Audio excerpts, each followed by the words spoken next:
can positive self-talk be beneficial for better sports performance? What do you think? I think you know the answer for that one. So don't go anywhere. We're going to be talking about in this episode. So see you very shortly.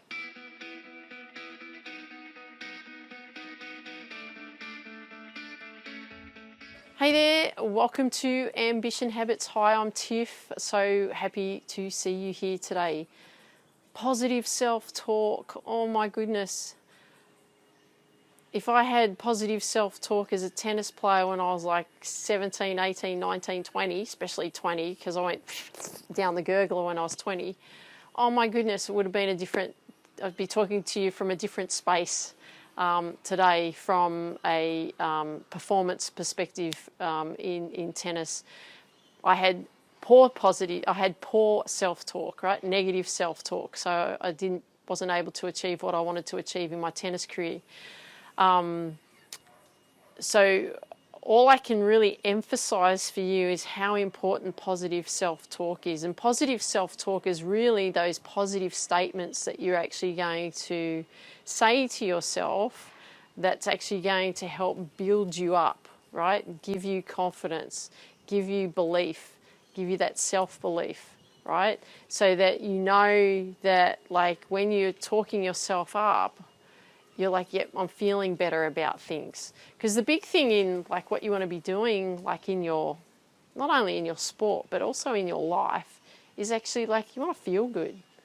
You want to feel good about what you do. You want to feel good like within. You want to feel good that you can go and play your sport. You want to feel good throughout the day because you're not just a sports person, right? You're a human being. So you want to make sure that if you're feeling good, like just in general life, you're going to feel much better when you're out playing sport.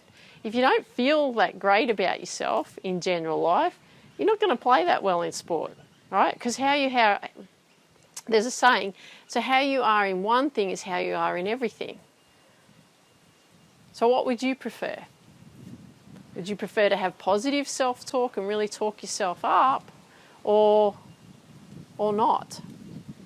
I know what my answer would be, and I think you know what your answer is also. So what we're going to do today is we're going to be looking at steps in how we can actually develop our positive self-talk. And there's a few things here that I have in store for you that we can be looking at, okay? So the first thing is number one is to identify negative thought. And so that's just being aware of, like, are you actually being negative towards yourself? Like statements such as, which was quite a common one, is I'm just not good enough, or I'll never succeed, or I'll never get there, I'll never make it, that kind of thing.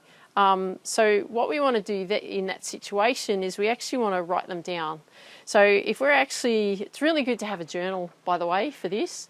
So if you then aware of like what your negative self-talk is then like, okay, let's write it down. Let's actually get it out of my head and write it down and see what that looks like. Number two is actually challenging those negative thoughts. So it's really questioning yourself around those negative thoughts and asking, like, is that a true statement or is that not a true statement? Is that something that I just feel about me, or is that something else someone else has said about me? Because you'll more often than not will discover that actually that's not really a true statement at all, and it's challenging those negative thoughts. Because if you say, okay, well, I'm just not good enough, well, where does that stem from? I'm not good enough. Usually you'll find it's stemmed from like when you're a kid, right?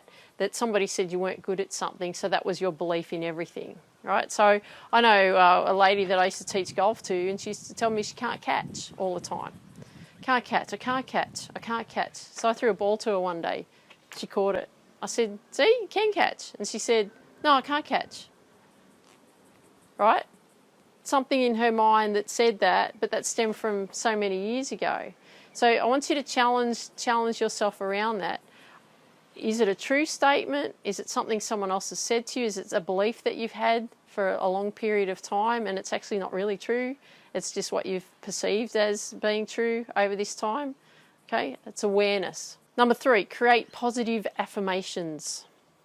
So what we can do here is we can develop a list of personalised affirmations on how we can, speak better to ourselves.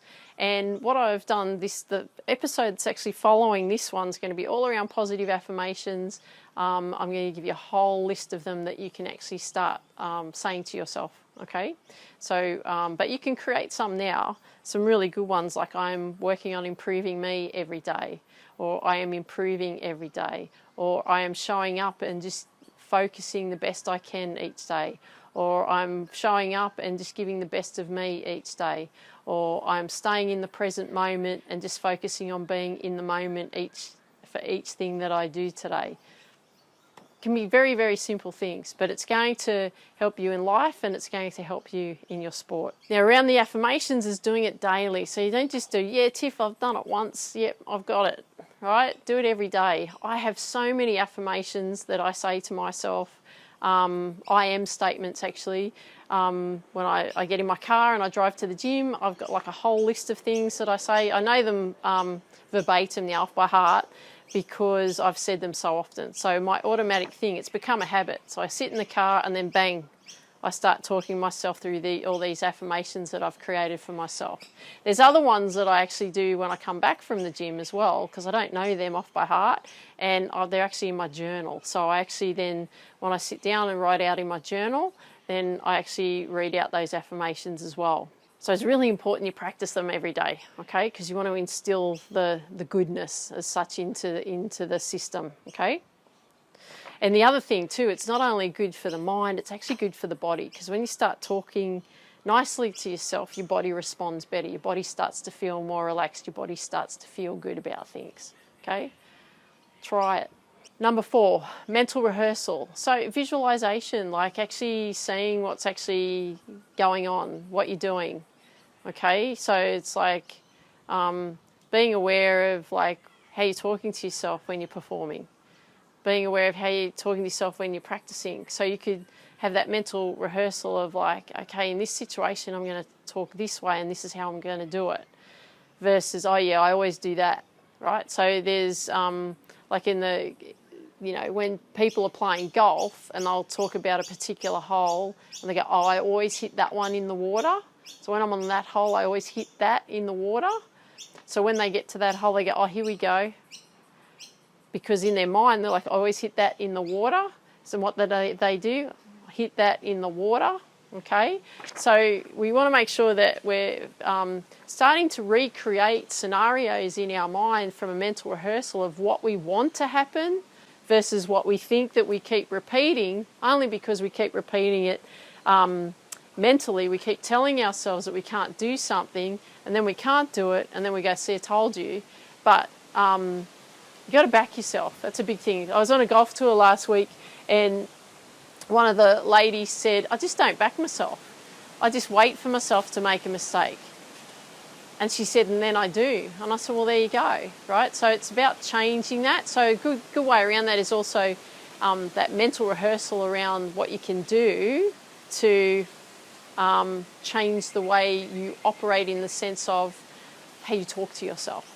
Another really good thing out of that is like that consistent practice. It's that daily practice. Doing it daily. You only have to do it for a minute if you want to. You don't have to go, oh my God, Tiff, I've got to do affirmations and I've got to do a journal and I've got to do this. Do it for a minute, right? Just focus on one thing, right?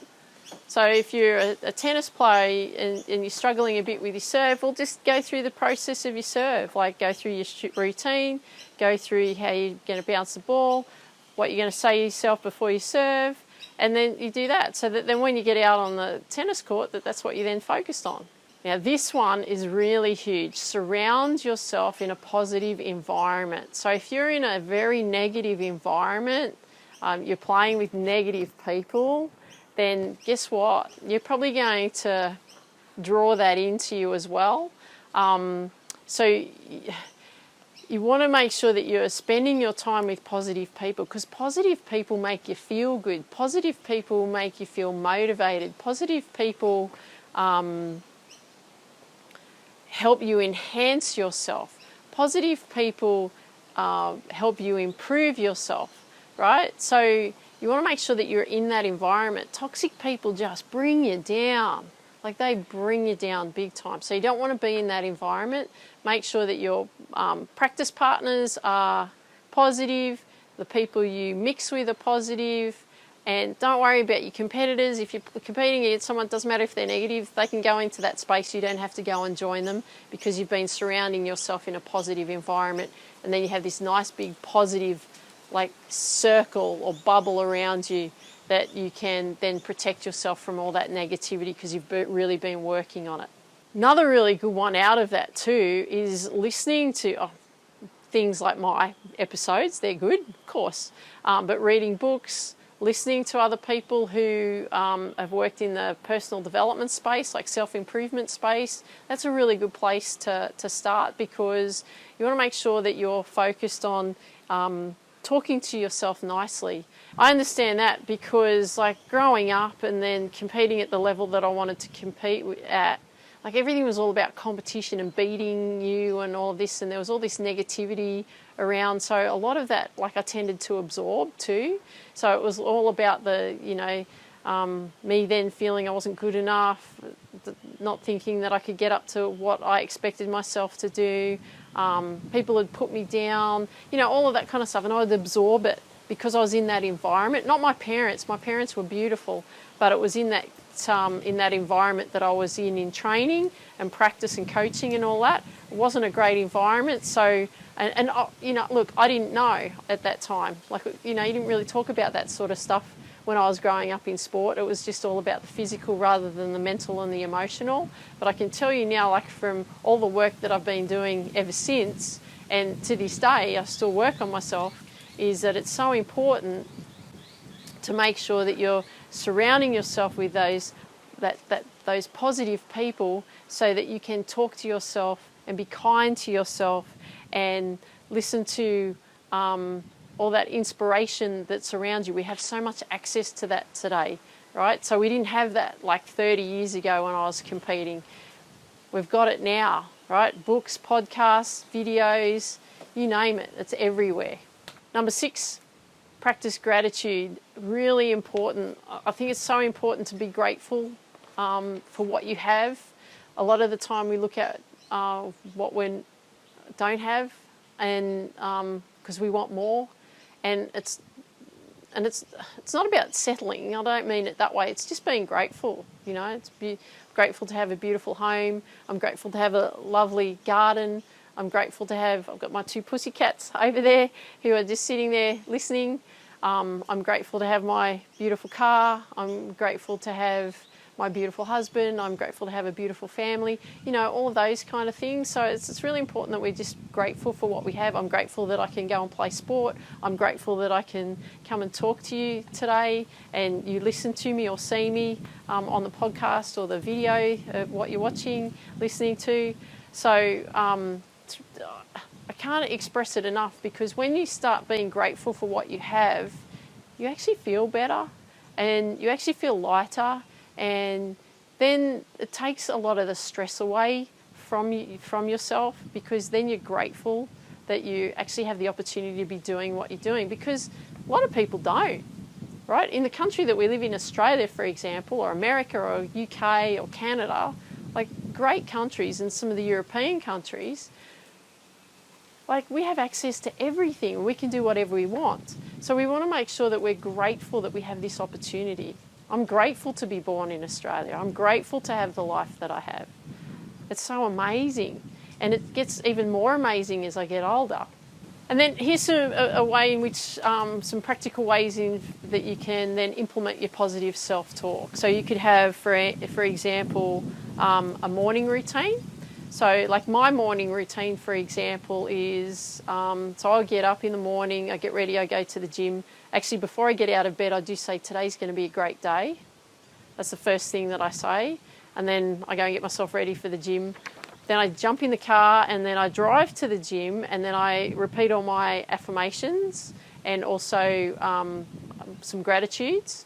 And then I go and train at the gym, and then during that I actually listen to like a whole lot of affirmations and gratitudes as well usually on YouTube, because I like to listen to those types of things when I'm training, because I like to be grateful and I like to hear positivity when I'm training, so that when I come back from that, then I feel good.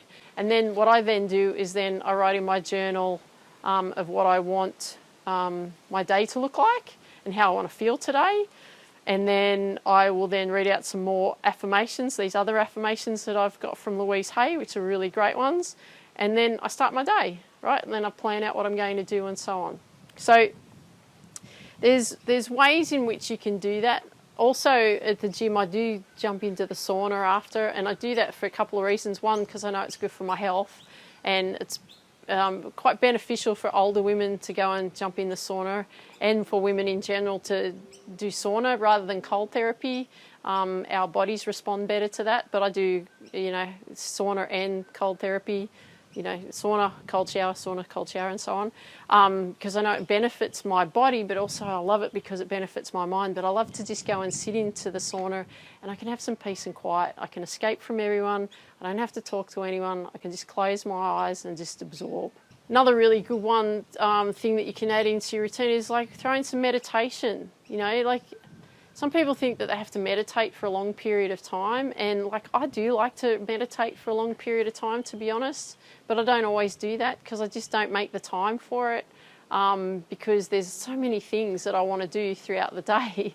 Sometimes the meditation sort of gets a bit lost in the mix, so that's why I like to do that when I'm in the sauna, is just have a quiet mind. And so, even if you spend a few moments, like a few minutes even, doing a little bit of like a breathing exercise or a little bit of meditation or focusing on just quietening your mind, it's really, really powerful for you, because it teaches you to control your mind, especially from a sports perspective. And that's what I used to focus on when I first started, was doing some breathing, just a breathing technique, because it helped me settle, and that's sort of what ventured me into meditation from that point on. But it really benefits you from a focus perspective, like concentration when you're out playing in your sport as well, is actually having that as part of your routine. Another thing you could add into your routine is like just a daily reflection, like how'd your day go today? How was it today? What happened today? What were some highlights today in my day? That's something you could write down in your journal to actually look back at the day and go, yep, great. I do it mentally, because I like to just go, yep, did that well, yep, well done, and then I make a mental note because I know what I need to focus on for the next day, so then I just add that to my regime, what I need to be doing when I'm planning out my day. But it's a good way to help you reflect, and then also then like let go, because the day's over, and then you can move on and have a lovely restful sleep. So that's really important as well. What I'm going to do here is I'm just going to give you a few affirmations just to start the process if you want to start writing out affirmations. But the next upcoming episode from this one, it's just all going to be about affirmations, okay? So there's some things that you can be talking about, but I'm just going to read these ones out to you. I am improving every day with practice. I have the skills and determination to succeed. I learn from my mistakes and grow stronger. I trust my training and my ability to perform. I am mentally tough and ready for any challenge. So I'm going to leave you with that. So I hope you enjoyed today's episode. Love it if you could leave a comment down below what you like best about what you heard today. That would be great. And I want you to dream big, believe in you, go after your dreams. Have an awesome day. Take care. Talk soon. Bye for now.